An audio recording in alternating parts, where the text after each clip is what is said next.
गिबि खेबनि थाखाय जोंनि दिनै दावधाराव जिरायनाय बाक्सा जिल्लानि दावधाराव जिरायनाय जे पिएमबि बडि बे पिएमबि बडियाव जोंना मानगोनां आफादगिरि हाग्रामा महिलारि बिथाङा जे एनाउन्स खालामबाय बेवहाय आंनि नामखौबो बावखुंग्रियाव नुबाय बेनि थाखाय पिएमबि बडि आरो मानगोनां हाग्रामा महिलारि दाङ'रिया बिथांमोनखौ आङो मानगोनां बिथांमोनखौ धन्यबाद होबाय आरो आसा खालामबाय फैबाय थानाय समाव दिनैनो जे एनाउन्स खालामनाय आरो फैबाय थानाय समाव जे एनाउन्स खालामगोन बिसोरो गासिबो बिपिएफनि जानानै भट गेलेनानै जाहाथे देरहासार जायो आं बयखौबो इसोरनाव प्रार्थना खालामबाय।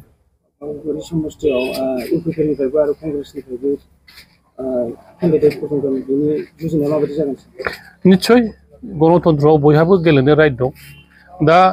केन्डिडेटआ सोर जागोन बिसोरना दाबो माने जाजोबाखै गावजों गाव सिख'लायगासिनो दं फैबाय थानाय समाव जेब्ला नामखौ एनाउन्स खालामो इउपिपिएलनिफ्राय आरो कंग्रेसनिफ्राय बिदिबा बुंनो साबसिन जागोन दिनैनि दिनाव जाय बिथांमोना गेलेनो नागिरदों निश्चय पलिटिकेल भाबै गेलेगोन आरो बिथांमोनखौ फेजेननाया जोंनि बिपिएफनि दायित्व दासिम हयथ' सिख'लायबाय थादों बिसोरो सोर गेलेगोन बेबो जोंनि बावखुंग्रि समस्थिनि नङा दस्रानिफ्राय फैनायसो बेवहाय जोंनि एरियानि मानसिफ्रा भट होगोन आं बेखौ आसा खालामा खारन आंहा थांनाय बे 20 बोसोर जे पलिटिकेल केरियाराव आं बयजोंबो ज' ज'यै खामानि मावदों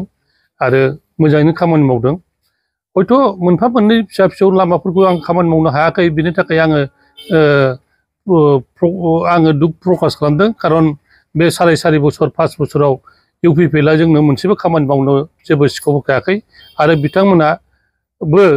बे साराय बोसोराव जेबो खामानि मावनो हायाखै बेनिखायनो इउपिपिएलखौ बा दस्रा पार्टिफोरखौ कंग्रेसखौ गिनांगौ जेबो बाथ्रा गैया। जोङो थांनाय 2020 सननि जे बिटिसि बिसायख'थियाव 52% मोनदोंमोन दा 52%खौ आं लाखिबाय थानो सेस्था खालामदों हयथ' निस्सय 52%खौ जों मोनगोन।